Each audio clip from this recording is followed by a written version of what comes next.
Breaking right now, a cop killer is on the loose.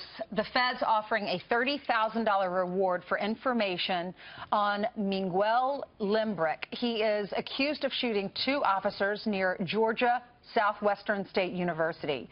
Officer Nicholas Smar, on the right, is now dead, and Officer Jody Smith is in critical condition. Limbrick posting this message on Facebook, quote, "Not going to jail." At the time of the shooting, he was wanted for kidnapping. All right, let's bring in Sheriff David Clarke, who is joining us live. Sheriff, another senseless crime. The senseless slaughter of America's finest continues. My heart and my prayers and thoughts go out to the good people in the state of Georgia as they try to get through this very difficult time. Just rips my heart out every time I hear of one of these things. And, you know, when a law enforcement officer is killed in the line of duty, a bit of every law enforcement officer in America dies with them. You know, the other issue we wanted to talk to you about, with not knowing this murder was going to take place, was about cop killing being a hate crime. And even though we think it's the most egregious thing, one of the most egregious things that can happen in our society, what would it mean to make it a hate crime? Well, first of all, I think any murder is a hate crime. You'd have to hate somebody to murder them. But I think killing a law enforcement officer should be a capital crime, punishable by death. And if there's certain states that don't have the death penalty, then the federal government, the federal court system, should enact a death penalty for these cases, and they should go through the federal system, and upon conviction, they should be put to death. Sheriff, what's happened to our country? Because I remember when I was growing up in South Carolina, where if you shot a cop or if you killed a cop, I remember as a kid even knowing that person's going to the electric chair. This was back when that's how they killed people, killed criminals. And now, look, I mean, this country has changed so much. We've got so many more cops being shot on a regular basis. Where do we go wrong? Well, we let the pacifists start to take over. That's what happened. We didn't go tough on crime like we used to. We've gone soft.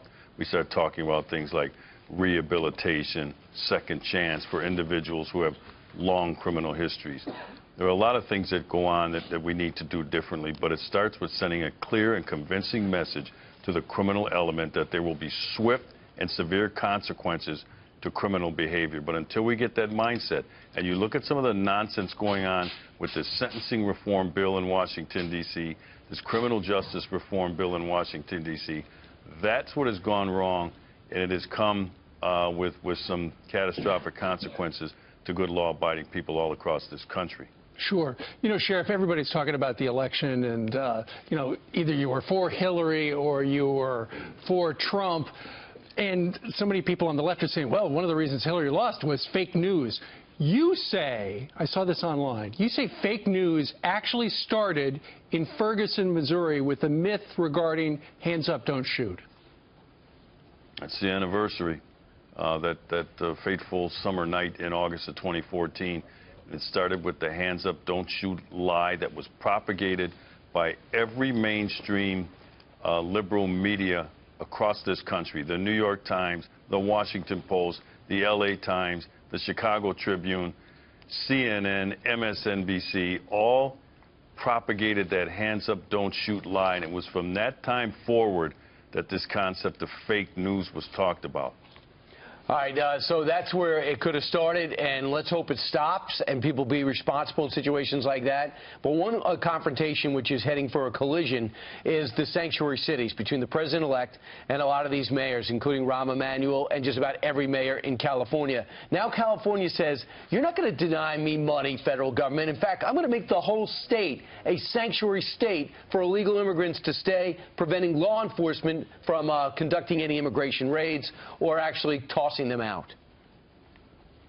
Well, this is the moment of truth. You know, we've gone from sanctuary cities to now sanctuary states.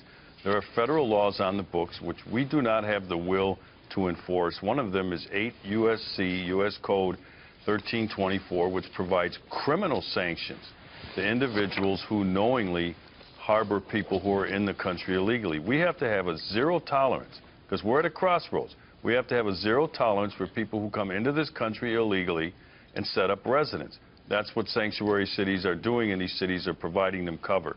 Look, you know, all we get is crocodile tears about these sad stories of separating children and so on and so forth. That's not what's going to happen anyway.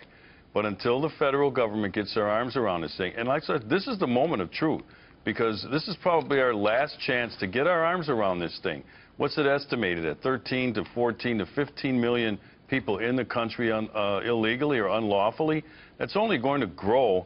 So if we don't do this now, if we're going to be a sovereign nation, we have to have borders. We have to protect those borders, and people have to honor those borders. Otherwise, this is going to be a lost cause, because if this number continues to grow, then it's going to be futile. What do you think the negotiating points were between Rahm Emanuel and the president-elect? You've met with the president-elect at Trump Tower. What do you think was going on there? You know how these meetings go.